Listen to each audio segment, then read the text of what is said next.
Daily observer আয়োজনে আজ সমসাময়িক স্পেশাল আপনাদের সাথে আছে আমি অদিতি সরকার। আজকে আমাদের বিশেষ অতিথি বিশিষ্ট রাজনীতিবিদ, বাংলাদেশ জাতীয়তাবাদী দল বিএনপির যুগ্ম মহাসচিব এবং মাননীয় সংসদ সদস্য অ্যাডভোকেট আব্দুস সালাম আজাদ স্যার। স্যারকে অনেক শুভেচ্ছা অভিনন্দন আমাদের এই অনুষ্ঠানে আসার জন্য। আজকে আপনাকে পেয়েছি, তো আমরা আজকে আপনার সাথে নানা বিষয় নিয়ে আসলে কথা বলবো। আপনার কাছে স্যার আমার প্রথম প্রশ্ন, আপনার যে রাজনৈতিক জীবন এর শুরু থেকে এখন পর্যন্ত আপনাকে নানা উত্থান পতন অনেক সংগ্রামের ভেতর দিয়ে আসলে যেতে হয়েছে, এর মধ্যে কোন অর্জনটিকে আপনি আপনার জীবনের সবচেয়ে সেরা অর্জন বলে মনে করেন? এবং আর আপনার এই যে রাজনৈতিক সংগ্রাম, এর পেছনের কথাগুলো একটু শুনতে চাই।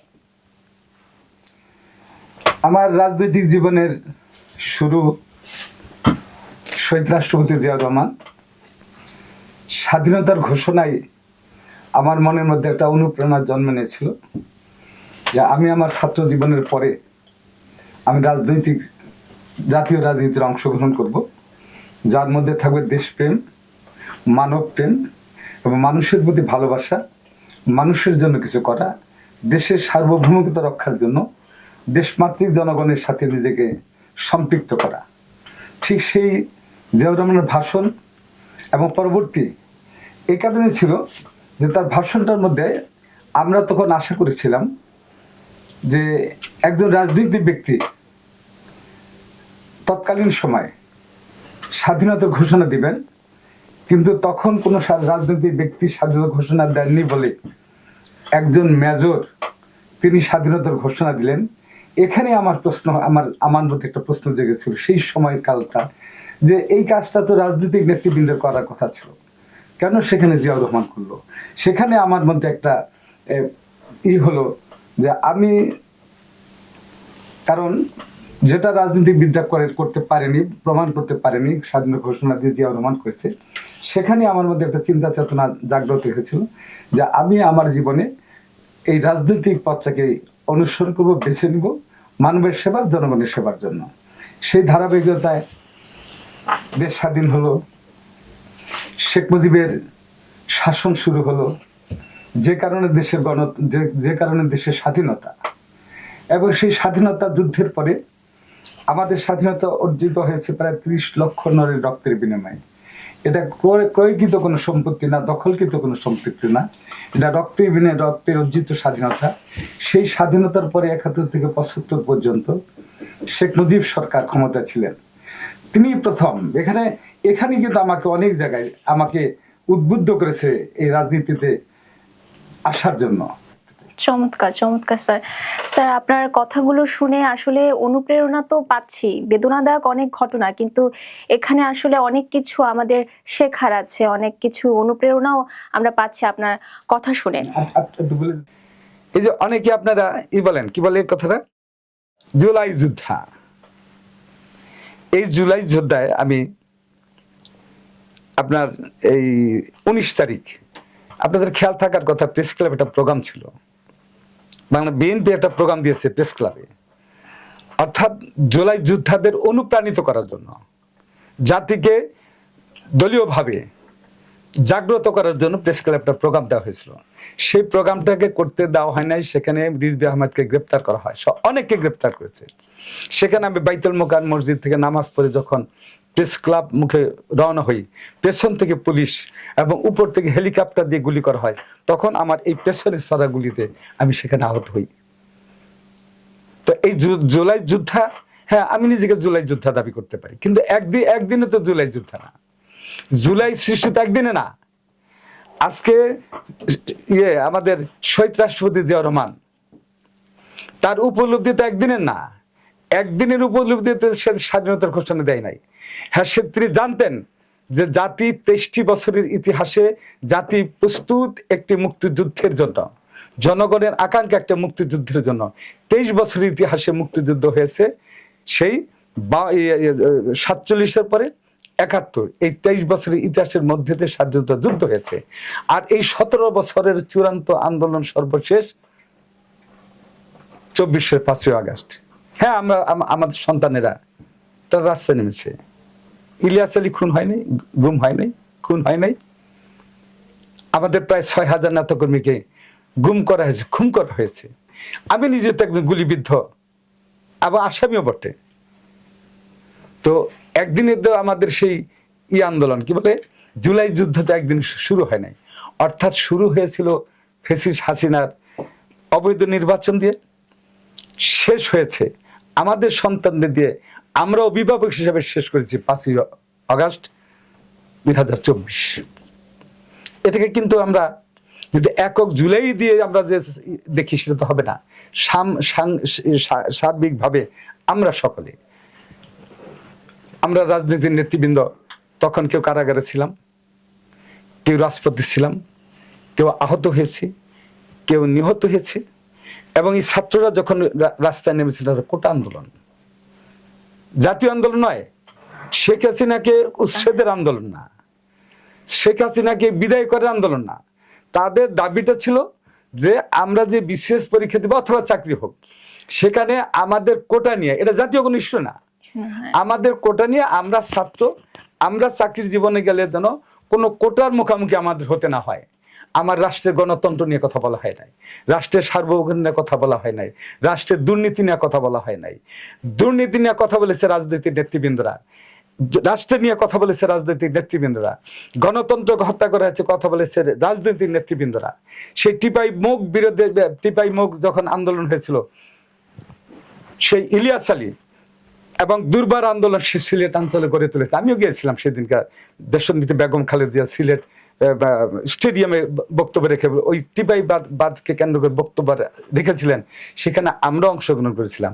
সেই দিন তো হ্যাঁ পর্যায়ক্রমে আপনার ব্রিটিশ বিরোধী আন্দোলন, যতদিন ব্রিটিশরা ছিল ততদিন তো আমরা আন্দোলন করেছি, কিন্তু শ্রেষ্ঠ হয়েছে কবে? একটা শুরু কি একদিনে সব হয়ে যায়? আপনি জিয়াউর রহমান স্বাধীনতা ঘোষণা দিয়েছেন, 9টি মাস লেগেছে সেই তারই নেতৃত্বে, তাদের মধ্য দিয়ে আন্দোলন, সংগ্রাম, বিপ্লব এবং জীবন এবং রক্তের বিনিময়, একদিনে না। আপনি 36 দিনে শেখ হাসিনা বিদায় করে দিলাম আমরা। হ্যাঁ, আমরা সকলে এক হয়েছিলাম, রাজনৈতিক নেতৃবৃন্দ, অফিস আদালতের কর্মচারীরা এবং রিক্সা শ্রমিক, অটোটোমা যা বলেন, এবং সেখানে আমাদের মা বোন শিশু সন্তানরা পর্যন্ত রাস্তায় নেমেছে। সবাই কি স্টুডেন্ট? রিক্সাওয়ালা মারা যায় নাই। আমাকে এই 5 তারিখের ঘোষণার এই ঘটনার পরে আমার দল আমাকে দায়িত্ব দিয়েছিল কোথায় কে শহীদ হয়েছিলেন। আমাকে খুলনা ডিভিশনের দায়িত্ব দেওয়া হয়েছিল, আমাকে বরিশাল ডিভিশনের দায়িত্ব দেওয়া হয়েছিল। আমি যেখানে গিয়েছি, গিয়ে দেখেছি রিক্সাওয়ালা শহীদ হয়েছে, রিক্সাওয়ালার বউ কাঁদতেছে। আমি যেখানে গিয়েছি আমি দেখেছি যে একটা ঠেলা গাড়িওয়ালার ছেলে। আমি যেখানে গিয়েছি সেখানে একজন স্টুডেন্ট। আমি যেখানে গিয়েছি সে যুবদলের একজন কর্মী। আমি যেখানে গিয়েছি সে ছাত্রদের একটা কর্মী। অর্থাৎ সামগ্রিকভাবে সারা জাতি এখানে ঐক্যবদ্ধ হয়েছিল। সে নেতৃত্বটা শুরু হয়েছিল বেগম খালেদা জিয়ার মধ্যে দিয়ে। তিনি যদি আপোষ করতেন, বেগম খালেদা যদি আপোষ করতেন, তাহলে কি তার জেলে যেতে হয়? বেগম খালেদা যদি আপোষ করতেন, তাহলে কি তার বিরুদ্ধে 10 বছরের সাজা দেওয়া হয়? তিনি আপোষ করেননি, এ কারণে তাকে আপোষহীন নেত্রী বলা হয়। এবং আপোষ করলে তার 10 বছরের সাজা তার হয় না, তার কারাগারে দিতে হয় না। এখানে তার শ্রেষ্ঠত্ব, তার কৃতিত্ব। তিনি শুরু থেকে শেষ পর্যন্ত কারোর সাথে আপোষ করেননি। আমরা একদিকে শহীদ রাষ্ট্রপতি জিয়াউর রহমানের তার স্বাধীনতা যুদ্ধের ভাষণের অনুপ্রেরণা নিয়ে রাস্তায় নেমেছি। সর্বশেষ দেশনেত্রী বেগম খালেদা জিয়াকে, তিনি ছিলেন একজন অভিভাবক একটা গাছকে বাঁচানোর জন্য, এবং তার সাথে থেকে আমরা শেষ পর্যন্ত লড়েছি। আজকে দেশনেত্রী, আপনি খেয়াল করেন যে দেশনেত্রী বেগম খালেদা জিয়া, এই যে তিনি জেলে গেলেন, তৎকালীন সময় ওনার পরিবার থেকে বারবার তাকে একটা সুচিকিৎসার কথা বলা হয়েছিল। তাকে কোনো সুচিকিৎসা দেওয়া হয়েছে? বাইরে যেতে দেওয়া হয়েছে? তারপর কি নেত্রী আপোষ করেছেন? বলা হতো তিনি ক্ষমা চান, এই কথাটা তখন সরকার বলতেন যে তিনি ক্ষমা চান, ক্ষমা চাইলেই তো তিনি বের হয়ে আসতে পারতেন। কিন্তু বেগম খালেদা জি ক্ষমা চেয়েছেন, মৃত্যুর মুখোমুখি হয়েছেন, তারপরে কিন্তু তিনি অন্যায়ের বিরুদ্ধে কোনো ক্ষমা কিন্তু চান নাই। এটি এই বেগম খালেদা জিয়ার এই ধরনের অঙ্গীকার, এগুলো আমাদের জীবনে ছিল রাজনৈতিক প্রেরণা, রাজনৈতিক উৎস। এবং সেখান থেকে এই প্রেরণা নিয়ে আমরাও মৃত্যুর মুখোমুখি হাসিনার বিরুদ্ধে অংশগ্রহণ করেছিলাম বলেই তো গুলি খেয়েছি। স্যার, বর্তমানে যে রাজনীতি হচ্ছে এই সমসাময়িক রাজনীতি নিয়ে যদি আপনি কিছু বলতেন। আমরা 17টি বছর আন্দোলন সংগ্রাম,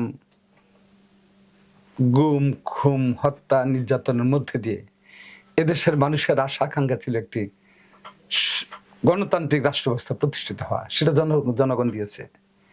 এখানে কিঞ্চিত পরিমাণ কোনো ত্রুটি ছিল না। এই ভোটের মধ্যে দিয়ে একটা সরকার আসলো। একটা সরকার ঘোষণা দিয়েছে 180 দিন।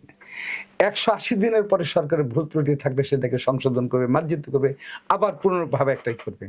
আপনি দেখেন সেই 180 দিনের মধ্যে এই সরকারকে বিতর্কিত করার জন্য একটা মহল গোষ্ঠী, একটা বিশেষ মহল যারা সেই দিন রাজনৈতিক ইস্যু নিয়ে মাঠে নামে, একটা ইস্যু নিয়ে যারা বৈষম্য নিয়ে মাঠে নামা, মাঠ তো আমাদের, মাঠটা তো বিএনপি, খালেদা জিয়া, তারেক রহমানের, যার নেতৃত্বের মধ্যে জাতি ঐক্যবদ্ধ হয়েছে, সেই মাঠের কিঞ্চিত পরিমাণ পাশে তারা অবস্থান নিয়েছেন। আর আমরা তাদের পেছনে অভিভাবক ভূমিকা পালন করে হাসিনাকে পালিয়ে যেতে বাধ্য করেছি। কিসের কোটা আন্দোলন জাতীয় রাজনীতি কি এক জিনিস? কোটার আন্দোলন জাতীয় জিনিসটা এক জিনিস না। আজকে আমাদের সেই সহযোদ্ধারা, আমাদের সেই স্নেহস্পদ ভাইয়েরা, আজকে তাদের বক্তব্যগুলো শোনেন। তারাও সংসদে যে যায় নাই এমনটা না, তারা সংসদ অংশগ্রহণ করেছে। এই যে কত অর্বাচীনের মতন বক্তব্য, ভাষার কি তাদের? একজন রাজনৈতিক ব্যক্তির ভাষা, আমি খারাপ ভাষাটাকেও, একজন রাজনৈতিক ব্যক্তির মুখে খারাপ ভাষাটাও সুন্দরভাবে বুঝলো, জনগণকে বুঝতে পারে। কিন্তু তারা কি ভাষায় কথাগুলো বলেন, এই সমস্ত ভাষা কথাবার্তাগুলো খুব কষ্ট দেয়, ব্যথা দেয়, বেদনা দেয়। এটা একটি রাজনৈতিক নেতৃবৃন্দের ভাষা, একজন ব্যক্তিত্ব সম্পন্ন লোকের ভাষা? এটা কি জাতি এই ধরনের বক্তব্য আশা করে? একটা স্বাভাবিক মানুষকে এই ধরনের একটা রাজনৈতিক ব্যক্তির কাছ থেকে এই ধরনের ভাষা আশা করে? তাদের অনেক কিছু জ্ঞানের অভাব, তারা এখনো জনসম্পৃক্ত হতে পারে নাই। এখনো তাদের সেই শৈশবের সেই অভ্যাসে তাদের মধ্যে এখনো সেই অনুপ্রেরণা নিয়েই তারা আছেন। তারা জাতীয় রাজনীতিতে তারা আসতে পারেন। দল গঠন করেছে সব, বাট তাদের মধ্যে এখনো অভিভাবক সুলভ কোনো আচরণ তাদের মধ্যে নাই। যদি তাদের মধ্যে কোনো অভিভাবক সুলভ আচরণ হতো, জাতীয় নেতৃত্ব দেওয়ার মতো আচরণ হতো, তারেক রহমান তো অল্প বয়সে জাতিকে নেতৃত্ব দিয়েছেন। তার ভাষা দেখেন কত শ্রুতি মধুর। আমি অনেক সময় জনগণে অনেকেই কথা বলে যে তারেক রহমানের কথাগুলো শুনতে ইচ্ছে করে, তার এত ভালো লাগে তার ভাষা এবং তার ডেলিভারি এবং মানুষের প্রতি তার আবেগ জনিত কথাবার্তা, কত সুন্দর কথাবার্তা বলে। এগুলো আগে তাদের একটা রাজনৈতিক অঙ্গনে আসতে হলে, জনগণের কাছে আসতে হলে ভাষা, জ্ঞান সবকিছু আগে জানার দরকার। না থাকলে অর্জন করতে হয় প্রতিবেশীর কাছ থেকে, না থাকলে বন্ধু মহলের কাছ থেকে অর্জন করতে শিখতে হয় যে মানুষের সাথে কিভাবে কথা বলতে হয়, কিভাবে বক্তব্য, রাজনৈতিক প্ল্যাটফর্মে কিভাবে বক্তব্য রাখতে হয়, জনগণের প্রতি একটা অভিযোগে আমি দিব কিভাবে করতে হয়, এগুলো তাদের জানা ওই ধরনের ব্যক্তিবর্গকে জানা প্রয়োজন। আমি অনুরোধ বলবো যে এখন আমরা একটি গণতান্ত্রিক সরকার, আর তারপরে আমার মনে হয় ওদের পেছনে একটা বাজে একটা ষড়যন্ত্র কাজ করছে। কারণ এখনো তো তারা রাষ্ট্রের অভিভাবক হয় নাই, তারা দলের অভিভাবক হয়েছে। তাদের তৈরি দলের অভিভাবক তারা হয়েছে, কিন্তু রাষ্ট্রের অভিভাবক এখনো তারা হয় নাই। কিন্তু আমার মনে হচ্ছে তাদের পেছনে কোনো একটা ষড়যন্ত্র কাজ করছে দেশটাকে আবার ভিন্ন পথে নেওয়ার জন্য। এখানেই বলতে চাই, জাতি এখনো তারেক রহমানের নেতৃত্ব ঐক্যবদ্ধ। কোনো ষড়যন্ত্র বাংলাদেশে কেউ কিছু করতে পারে না এই বাংলাদেশকে। সুতরাং আমি আশাবাদী যে আমাদের এই সরকারের মধ্যে দিয়ে, এই তারেক রহমানের নেতৃত্বের মধ্যে দিয়ে আগামী দিনে একটা সুন্দর জাতি এবং একটা সুন্দর রাষ্ট্র প্রতিষ্ঠিত হবে, যার নেতৃত্বে থাকবে তারেক রহমান এবং যার আদর্শ ছিল জিয়াউর রহমানের, যার আদর্শ ছিল দেশনেত্রী বেগম খালেদা জিয়ার। অসংখ্য ধন্যবাদ স্যার আমাদের অনুষ্ঠানে আসার জন্য, আপনার মূল্যবান সময় এবং আপনার গুরুত্বপূর্ণ মতামতের জন্য আপনাকে অসংখ্য ধন্যবাদ। ডেইলি অবজারভারের পক্ষ থেকে আপনার জন্য রইল শুভকামনা। দর্শক, আজ এ পর্যন্ত, এবারের মতো বিদায় নিচ্ছি। পরবর্তীতে আবার দেখা হবে, সে পর্যন্ত ডেইলি অবজারভারের সাথেই থাকুন।